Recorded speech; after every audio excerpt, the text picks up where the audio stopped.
Thank you very much, everybody, for coming today to the Board of Clackamas County Commission Policy Session on February 16, 2022. Gary, you're going to kick off our first issue today. Thank you, Chair Smith. Commissioners Schrader and Fisher are out of the office today. They are attending the National Association of Counties Legislative Conference in Washington, D.C. We do have present Commissioners Shull, Savas, and Chair Smith. That is a quorum. The first session today is Annual Work Program for Clackamas County Vector Control District. Joshua Jacobson is the Executive Director of the Vector Control, and he is here to present to you. And there is a decision point for you, because under statute, you do formally accept the Annual Work Program and Annual Report of the Vector Control, although they are not a county agency. Josh, welcome, and if you go ahead, please. Good morning. Thank you for having me. My name is Josh Jacobson. I'm here representing Clackamas County Vector Control District. I wanted to introduce, I'm not sure if they're all watching on our online webinar or not, but my Board of Trustees, Dan Green, our Chairman, Dakota Hufford, our Vice Chair, Lowell Hanna, our Treasurer, and Amber Wimsat is our Secretary. And we do have one vacant position right now that we're recruiting for. So I wanted to start just kind of our introduction. We are Clackamas County Vector Control. We do fly and mosquito control for Clackamas County. Our vision is to progress towards a future free of vector-borne disease using scientific and educational tools available to us. And that gives us our mission statement of to control public health vectors here in Clackamas County using an environmentally friendly approach that aims to limit the number of mosquitoes and flies, reducing annoyance and vector-borne disease in our county. ORS 452 gives us our ability to collect funds. We're funded through two different means. We have a permanent tax levy, and then every 5 years we've been going out for a local option levy, which provides us with additional funding to complete our work each year. I wanted to touch on our kind of highlights from 2021, starting with our actual budget expenditures for the year of 2021 was $1,148,287. We currently have 4 full-time positions that we're budgeted for, and up to 10 seasonals that we hire each season to help us complete our work.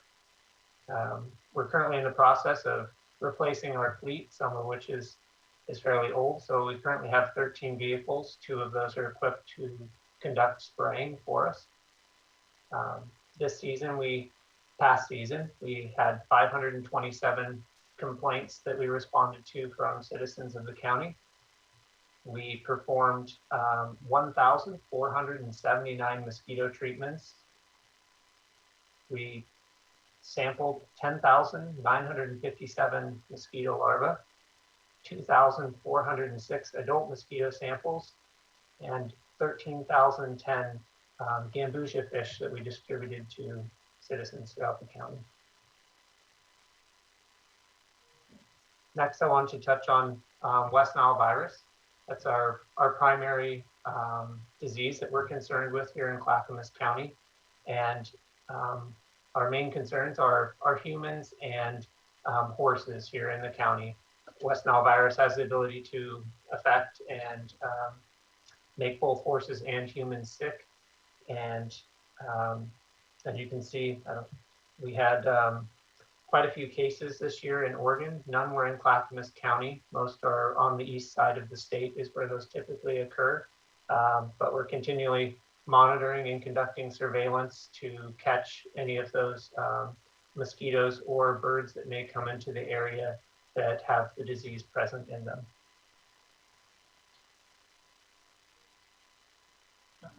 One of our large concerns for the past few years has been invasive species of mosquitoes that might make their way into our county. Our main concern there is that these invasive species have the ability to transmit many more diseases than the mosquitoes that we have historically here in our area. So we're conducting trapping specifically targeted at areas of high freight traffic or things like that, where we might catch these mosquito species being imported into our county. Our main area that we're concerned where those will come from is Southern California. Over the past few years, those mosquito species have become permanent in California, and it's slowly made its way north over the last few years, but we haven't had any instance in Oregon yet of those.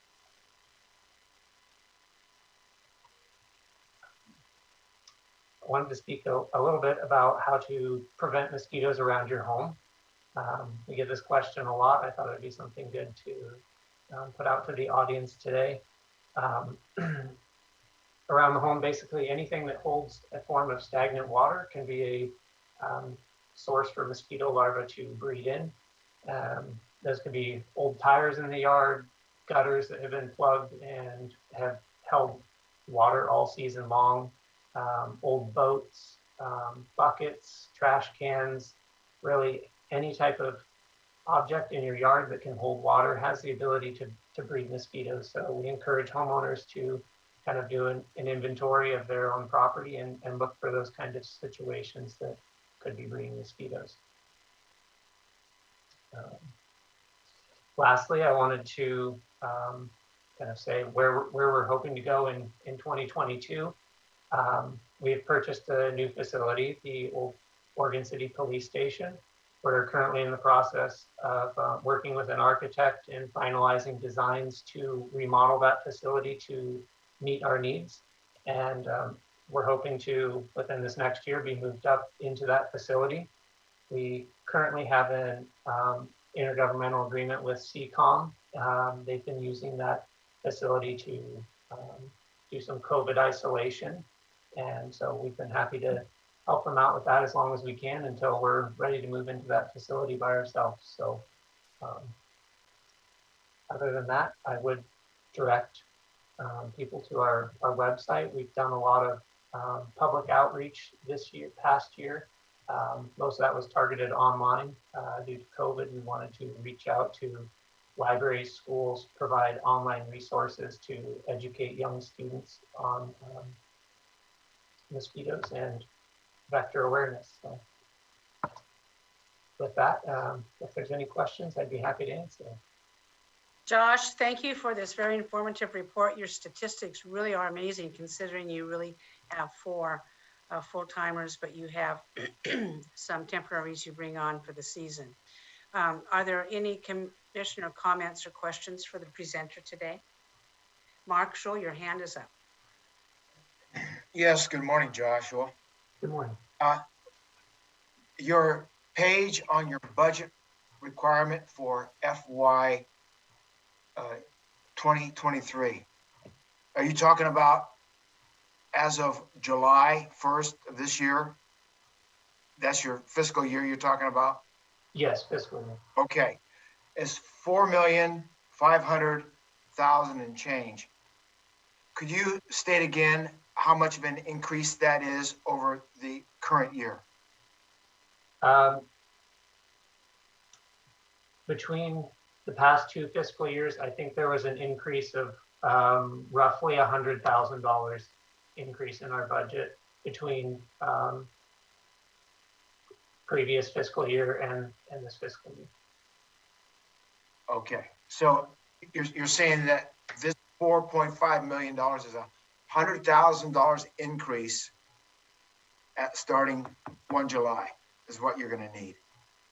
Correct. Okay. So you're doing the best you can to hold down costs. Correct. Okay. Thanks, Joshua. Paul Savas, your hand is up.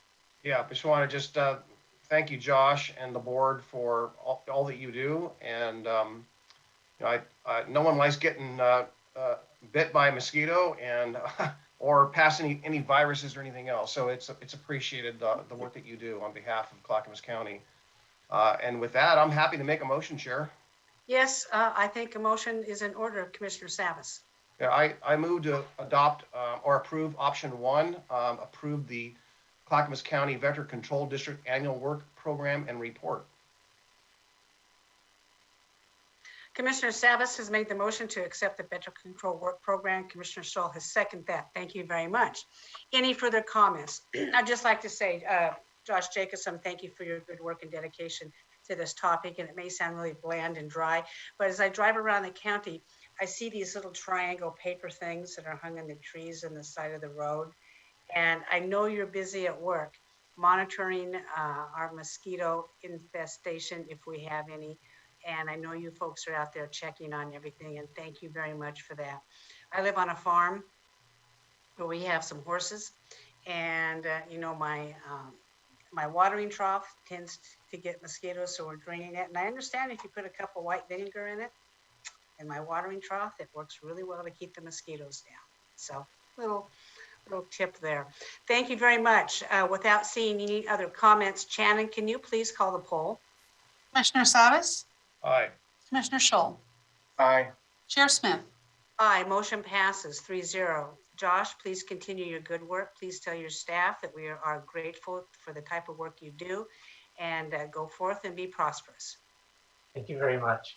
Hey, Josh. Yeah. Hey, Josh, before you go, real quick, on flies, this is just a question for Josh. Josh, on flies, how do you attack fly problems without harming beneficial insects?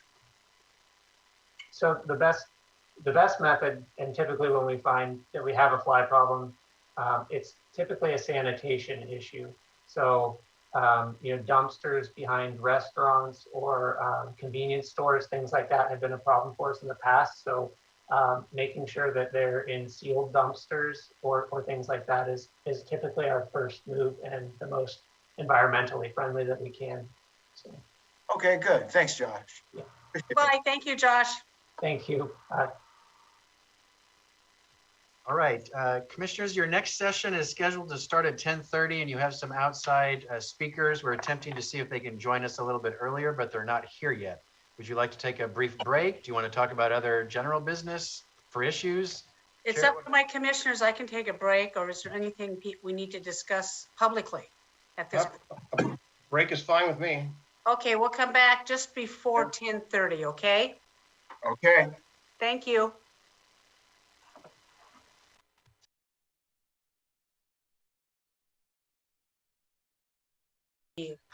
Clackamas County Board of Commissioners policy sessions for February 16, 2020. Gary, what's up next? Thank you, Chair. Next is consideration of adoption of an order initiating formation of a joint water and sanitary authority, and that would be for the Oak Lodge Service District.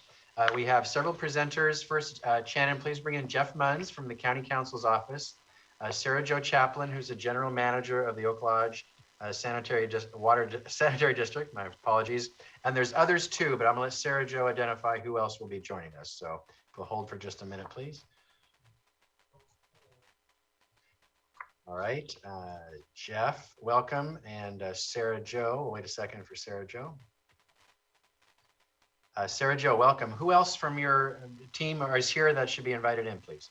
So the folks that should be invited in are Ginny Van Loo, Susan Keel, our president, Tommy Brooks, our district attorney, and Laura Westmeyer, our district attorney too. Okay, great. Oh, and Jason Rice, our district engineer. Sorry about that. Okay, we'll pause just a second, commissioners, and bring everyone in. Yes, thank you. Looks like a good attendance today.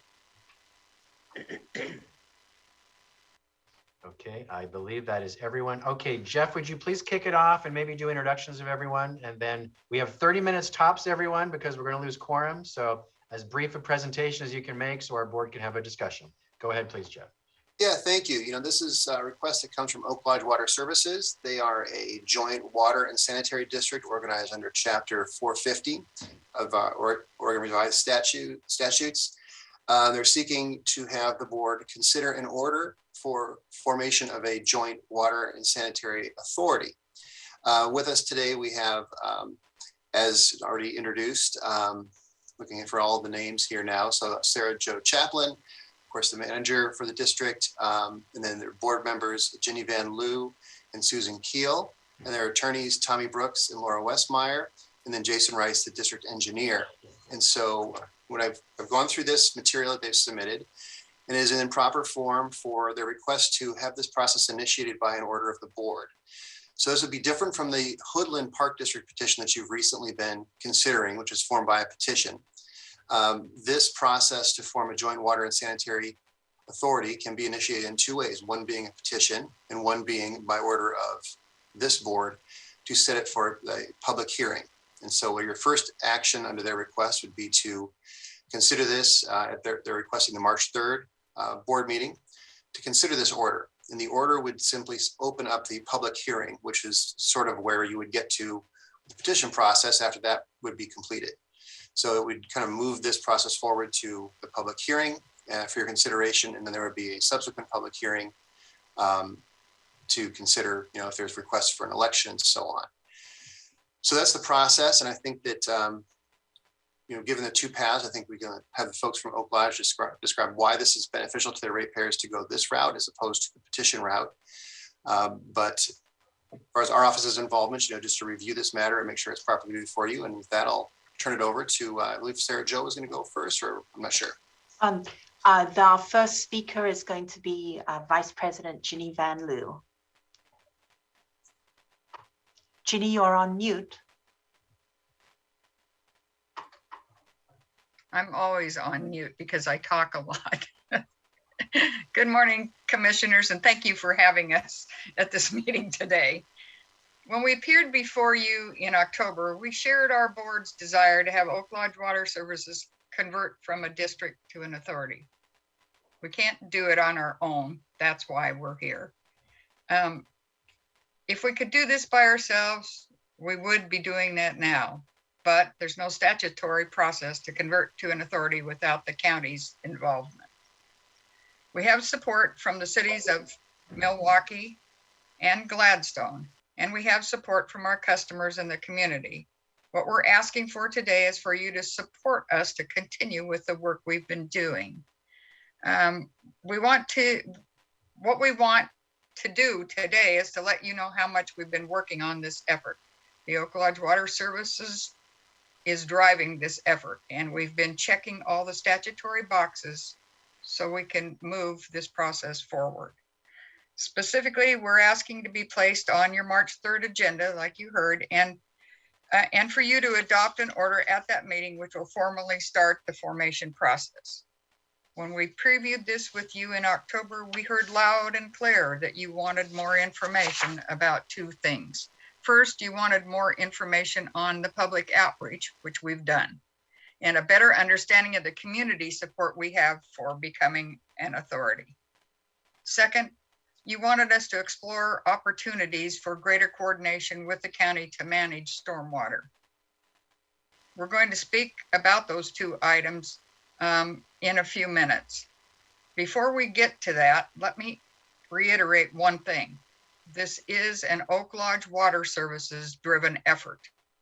We know that forming an authority is going to provide stabilization for our customers and is the best way we can meet our mission and keep rates affordable. We have the backing of our community. Even though the statutes require the county commission to start this process and make a decision on it, we are committed to doing all the work. We're preparing all the documents you need. We're coordinating with other agencies. We're doing all the public outreach, and we will be present at the hearings in every stage of this process. We want to make this as easy as possible for you so that you don't bear any burden beyond what the statute requires. Now I would like to introduce to you Oak Lodge Water Services President, Susan Keel, who will take it from here. Susan, you're on mute.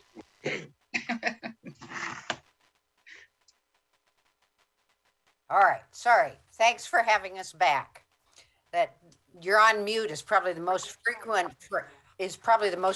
phrase during Zoom meetings. But in any case, let me begin with the discussion of the outreach we've done and the communications we've had with our community.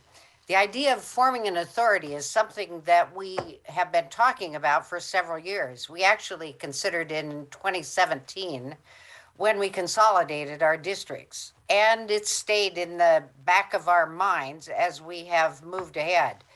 We've also heard from community members that they want us to pursue it. So we started discussing it in more detail with the broader community.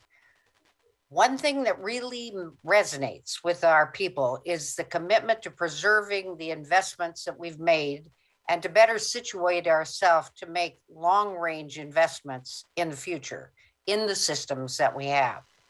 One of the questions we've heard is, why now? And our response is to stabilize the customer base.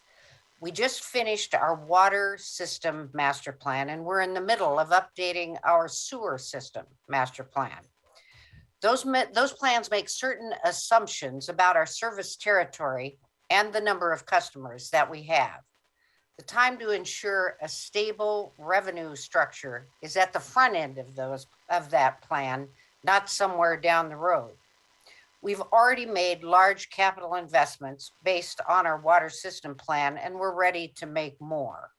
Becoming an authority will ensure that the benefit of those investments stay with the customers who funded them and those we will be serving in the future in our territory. We will create certainty in our boundaries and stabilization for our customers and ratepayer revenue. People we've talked to understand that. They understand that fixing our boundaries will be a financial benefit and reduce uncertainties and borrowing costs. And no one knows better than you all about that bonding financing and how much certainty improves your chances of good rates and costs. In our more recent public outreach over the past year, we've communicated these benefits directly to our customers and asked for their feedback. We did that primarily in the form of bill stuffers and direct emails. That's the communication we know our customers are seeing each billing cycle. We also hosted some town hall-like presentations so that anyone who still had questions could ask us directly. Paul Savas attended one of those. In your packets, we provided a list of our other outreach and communications activities, by the way, which are still ongoing, and we will continue even during the next stages of our process. You can see that this list has been a robust discussion in a variety of formats. Some of the activities I'd highlight are that our board members made presentations to the Oak Grove Community Council and Jennings Lodge Community Planning Organization. Our board's going to do another presentation at Jennings Lodge CPO coming up in March. I talked to the Kiwanis yesterday. We sent a customer survey and an invitation to attend a community conversation, which was mailed to over 9,000 customer accounts and emailed to over 52,000 customer accounts. Our board held 2 community conversations with customers. We had social media posts, 2 public notices were published in the Clackamas Review, and over 5,200 customer accounts received an email with a link to watch the community conversation recordings on YouTube. This allows those who were not able to attend at the times we presented them to rewatch them or to watch them for the first time. The video has been viewed over 140 times. The few concerns raised were mostly because people didn't understand what an authority was, or why they didn't realize that it would be replacing the district, not duplicating it. Once we were able to clear up those issues, most people were satisfied with what we were doing. We have no doubt that a majority of the community backs this effort, and that's why we, as our elected officials, are continuing to pursue it. The other issue we said we would explore is stormwater management.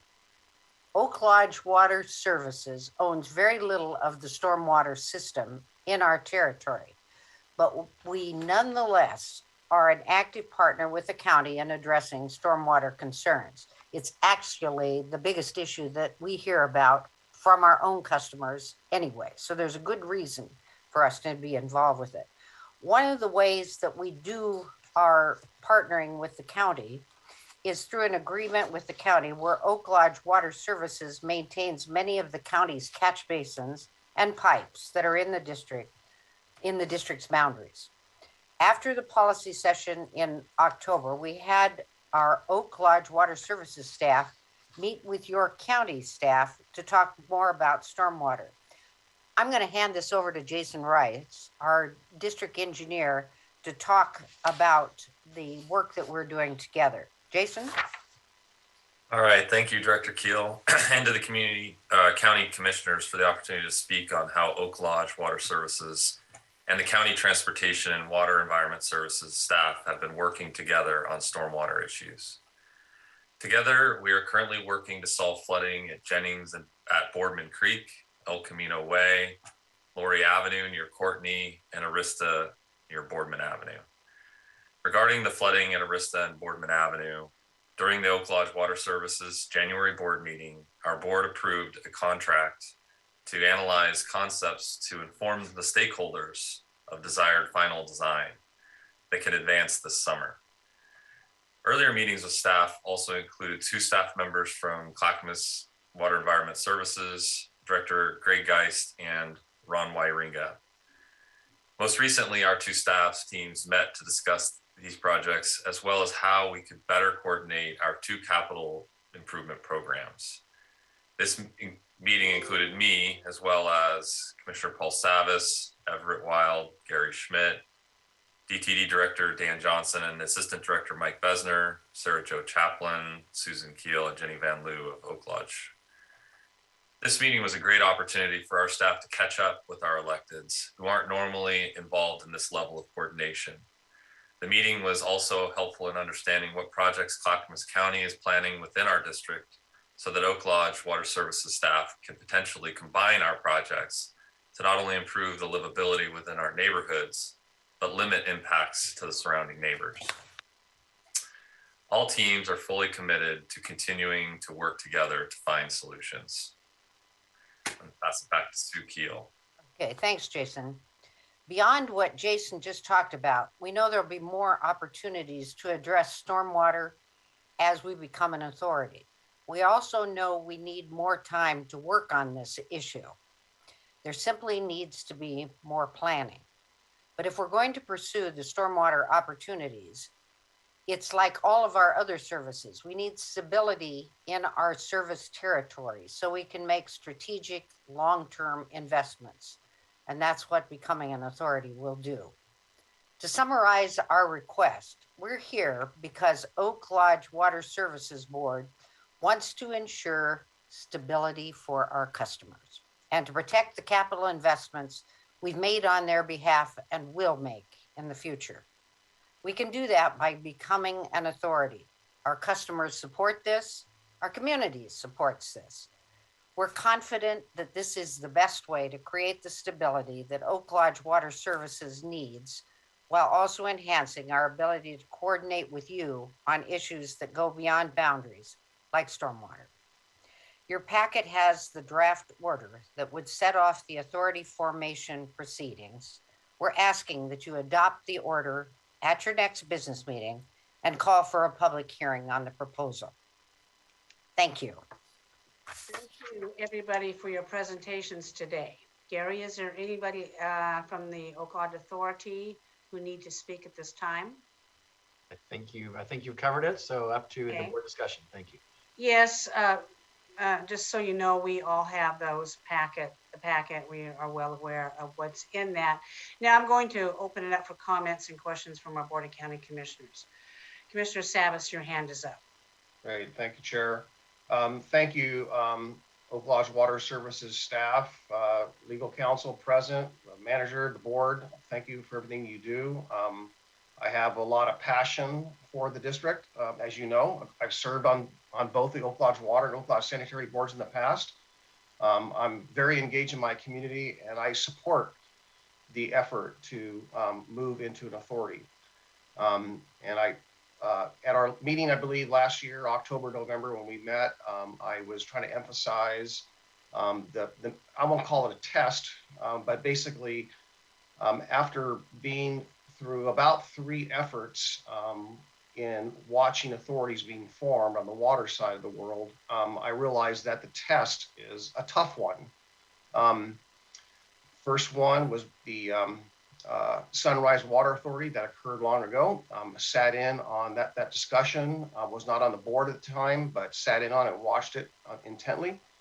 And, when we tried to merge, we made another attempt, I believe in 2004 with CRW to merge Oak Lodge Water with CRW. And we felt we had met the means test, if you will, for why one would transfer from a district to an authority. I believe shortly after, the years following, CRW tried to do what you're doing today. And it was overturned, I guess, apparently, as I recall. I don't know if it was LUBA or what it may be. So there's to me, there's really a need, I think, to, number one, do something substantial. And I think merging sometimes operations is the great way to demonstrate that there's a benefit of creating the authority. Like Sunrise Water Authority, like the attempt that we made to merge with CRW. I believe those are some of the advantages that would probably hold up and meet the test. And I think all the reasons that you stated for becoming an authority, long-term planning, being able to retain your investments and give that stability, they're all valid. I buy into them completely. But that in and of itself may not stand a challenge. That's my concern about standing the challenge.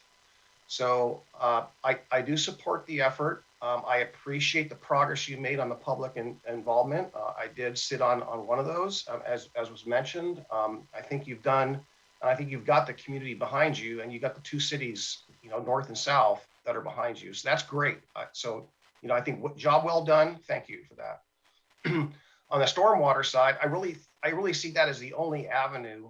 This is my hunch, because we need to get this right, as the only avenue to really demonstrate the need. And I think not necessarily in the way of a merger, but with some kind of an IGA or something that might look like the North Clackamas County Water Commission, or something of that, we can demonstrate that we are making a concerted effort in not just stormwater, but also stewardship of the streams. We have several watersheds in this area. So I think that the fact that we have the local watersheds and the number of them, I think gives us a lot of traction to say that enhancing that and working with the county and working with WES and working with ODOT, I think gives us the opportunity to create a universal agreement and a universal effort to where we are taking a more aggressive approach than we currently are today. And that means that has to be borne on all four of those jurisdictions that I just spoke to. So my concern is that if we just did this and did the hearing on March 3rd and, we all gave it a thumbs up and it passed and so forth, will it stand the challenge? And that's my concern. And if it fails, then I think it might be a harder lift to do it again. So that is my concern today. Thank you, Commissioner Savas. I can address that if you would like. I too support this effort. However, I think it needs to go to the vote of the people in your district. And County Council is prepared to talk about that today. And in the beginning of his statement, Jeffrey mentioned a petition process similar of what happened on the Hoodland Park District formation. I think you folks need to go to a vote of your people and within the legal options and boundaries that are available for that. I am a little bit in disagreement with Commissioner Savas in that these stormwater issues are not going to be fixed before this happens. You can continue to do your reach out with all the authorities that he mentions, but the problem I think is too big to do that before you become an authority. I know you have done your outreach. I know you have initiated and spent some money, or somebody has spent some money on an area of study. And it looks like this, and I forget where that is. And maybe you, Susan, you can tell me where that is. And that's a very, very wonderful first step. But when I said you folks need to go out and address your stormwater, I did not expect that you would come back with all of the recommendations for the fixes. That is years and years of work, Right. money, collaboration, and that isn't even reasonable, I don't think. So I don't think we're going to have a hearing on March 3rd because I, for one, we need to have a vote. Now, I would like Jeffrey Mums to comment on that. Would you please? Sure. I think that, you know, with this process, if enough requests for a vote were requested, then it would also go to the ballot. What Ginny Van Loo had mentioned as well is that this entity can't start this process itself. It would need to be done by a petition. And that would be another way of doing so, but it's not something that the board of Oak Lodge can initiate themselves. And so by a petition, then that would require signatures to get the petition, and then it would move forward, much like the Hoodland Park District process would as well. And since this would be a district or an authority that is supported by ratepayers as opposed to a permanent rate, it would only go to the ballot if enough requests for an election were received, which is only 100 requests. So either case, it's the same numbers of members of the public to request the election. It's just the process to get the question before the board is different, whether you go petition or as they've requested this order process. So Jeffrey, you're saying they need 100 signatures to request for a petition for a vote. Did I hear that correct? The petition would be 15% of the electors within the proposed water authority district, water authority territory. And then that's just for the petition if they went that route. To then at the public hearing, for the second public hearing, if there had been 100 requests for an election received, then the question would go to the ballot for the formation. Which is the easier way for them to go? Well, the easier way is what they were presenting today, which is the order for the county board to initiate this process. Jeffrey, the county board is not going to initiate this process. I'm talking about which is the easiest way for them to do a vote. Well, again, the board of Oak Lodge can't initiate the vote itself. Listen. Please pay attention. Please, you said a petition, either 100 electors sent letters or they gather signatures of 15%. Of those two options, which is easier?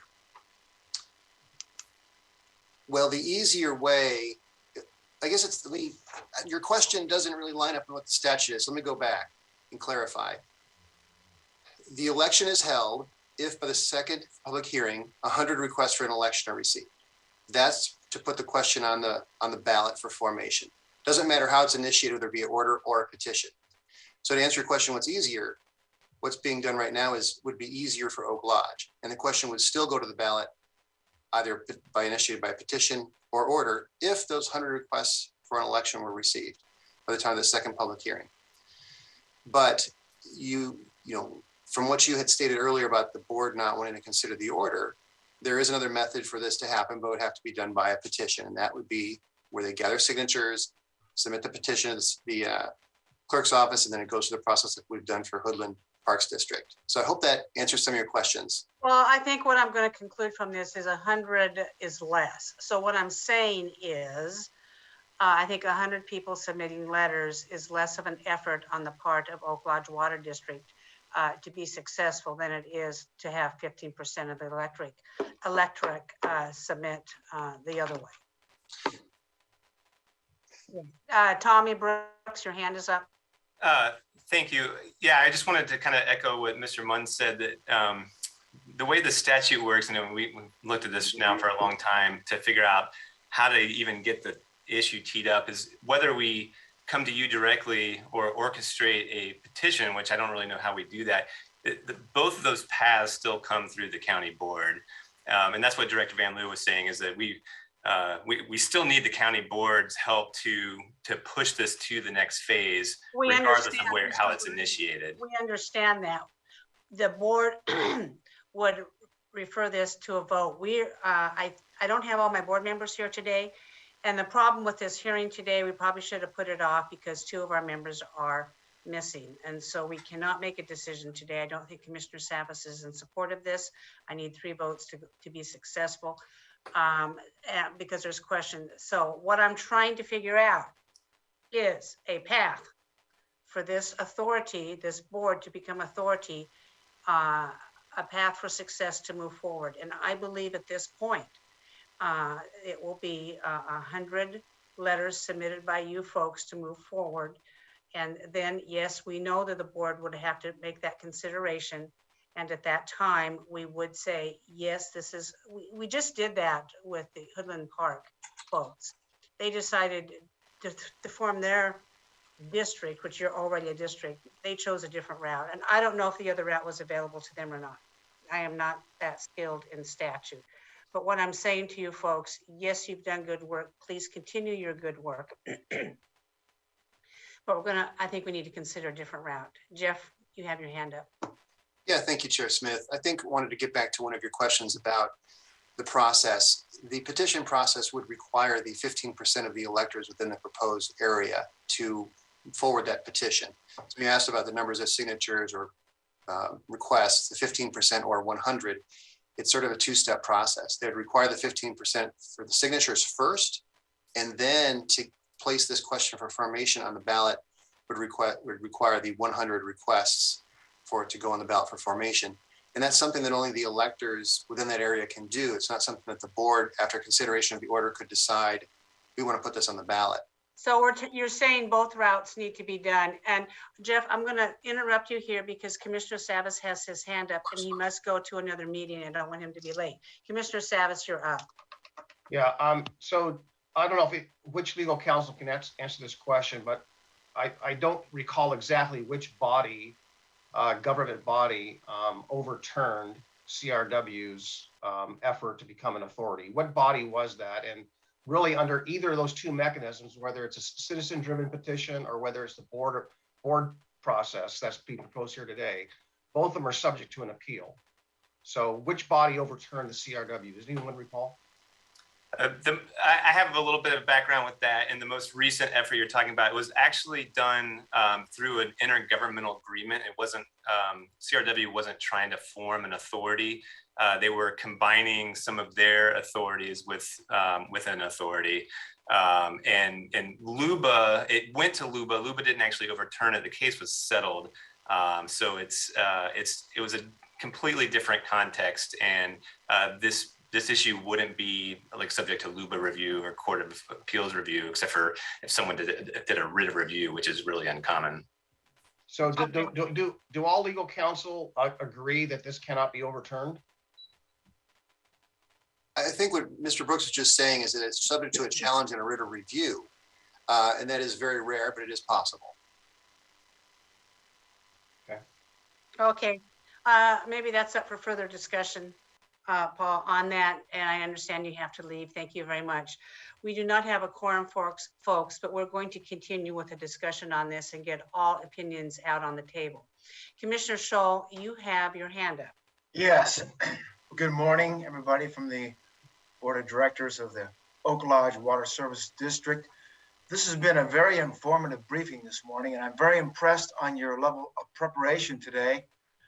I was also impressed with the degree of public outreach you did since I saw you, I think, last fall.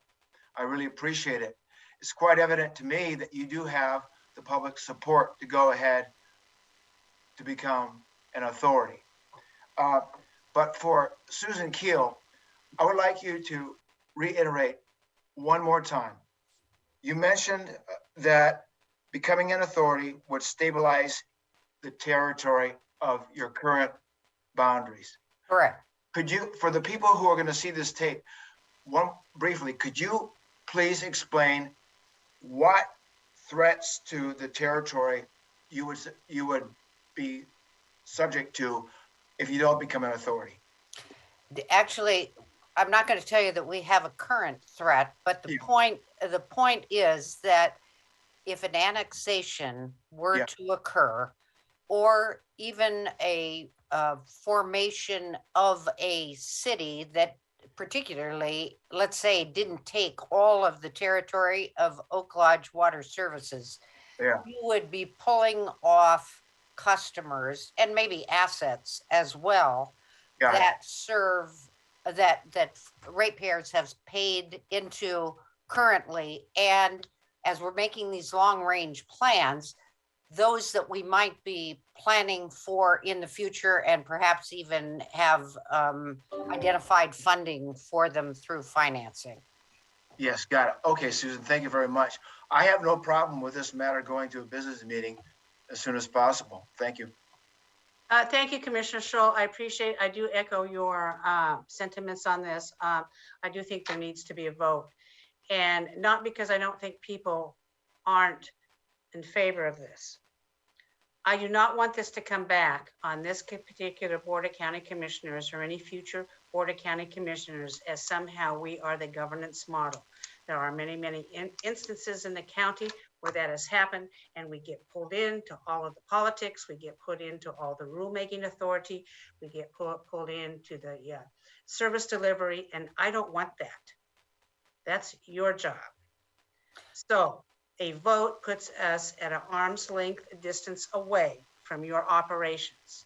And that's why I, as chair, am going to instruct, number one, there's 2 points of clarification. I'm going to bring this back when we have a full commission.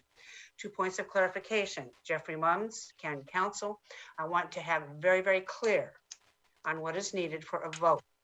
I heard you say two different things today. You said one thing and then you said something else, and that was not clear. I want it to be absolutely crystal clear on what this group needs to do to get votes, to put it on the ballot, to bring it back to the Clackamas County Board of Commissioners so we can refer it to the people. Secondly, Paul brought up some issues. I don't know whether they're valid or not, with LUBA appeals, with other water districts trying to do authorities. It does not sound like those are valid. I want a little bit of research either done from Tommy Brooks or Jeff Mums on that. Tommy, it sounds like you're well aware of that. He mentioned Clackamas Water River and the Sunrise Authority. I don't know what happened with Sunrise Authority, but please review those and present those back to this board as soon as we can when we get the information from both of my requests. Then we will set another meeting to go forward on this. And I'm not sure, Gary Schmidt, what the procedure is. I'm not sure if it's a chicken or the egg on this, but we're gonna figure this out and move forward. I am sorry to tell you that we just not had the votes today to move forward on this. Gary, what's your recommendation? Can I ask either Jeff or Sarah Jo, could you outline the time? Is there a timeline you're working on or a deadline you are assuming of why you wanted this done so quickly? Could you remind the board of what that might be, if any? So the timeline was that we were aiming to have elections for the board itself in August. I would defer to my attorney in terms of if the county's desire is to get to a vote of the district, whether we have to go through the hearing process in order to get to that vote on the district. Yeah, and more specifically, one of the timelines we were working from was a July 1st formation of the authority, primarily to make sure that happened at the beginning of a fiscal year and we didn't duplicate fiscal years among the entities, again, to try to keep costs low. The corollary to that is that we need the district to dissolve probably at the end of a quarter. So the July 1st date, in terms of the customer standpoint, is really important to try to get it off the ground by then. And then that leads to when the election for the board is, and everything backs up to today, which is why March 3rd is the date we were looking for.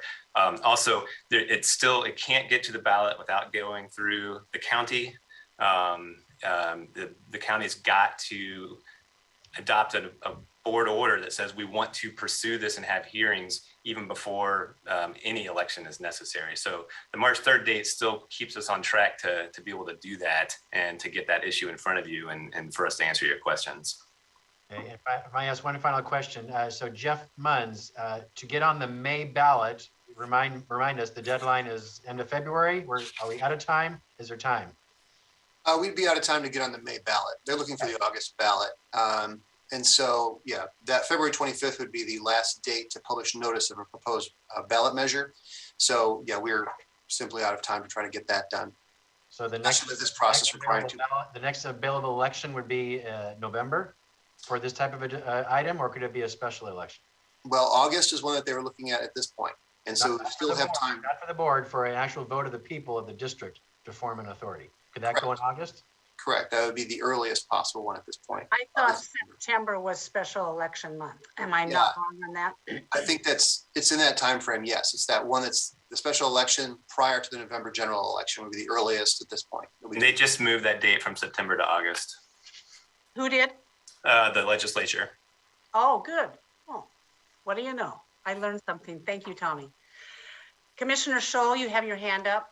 Yes, I think we owe it to the board to go ahead and put this on 3 March and let the full Board of Commissioners vote on it on that day. Mark, we don't even have a quorum here today. No, I'm You talking do about realize that. next week on the 3rd of March. You'll have your full board back by then. All right. All right. Thank you very much, Commissioner Scholl. So for process, I would suggest this, Jeff and our colleagues at Oak Lodge, if we're able to answer those 2 questions Chair Smith has asked, like ASAP, we could put this back on the board's agenda for I could use my Tuesday issues to loop back to the board to see where they'd like to go. So it would not be a March 3rd hearing, but rather bring it back to a Tuesday work session of the board. If you feel you can answer the questions that quickly, Jeff, can that happen? The process for an election, yeah, I mean, that's very easy to answer quickly. The appeal question, who has the authority to appeal? Yeah. Chair, would you be willing to add this next Tuesday to issues? We could have a discussion with the board then, answering your questions. Yes, and at this time, I'm going to ask any of the folks who are on this meeting today, if you want to submit any additional information based on the conversations we had today, please do so. Okay. I'd like to be absolutely clear on that process of going to an election and the hearings that would be required in advance. So I assume you attorneys are going to present that as well. Susan, Right. I echo your request on that. Yeah. And so both Okay. of us get together and, Thanks for your help on this. oh, you bet. You bet. We will get there. Okay.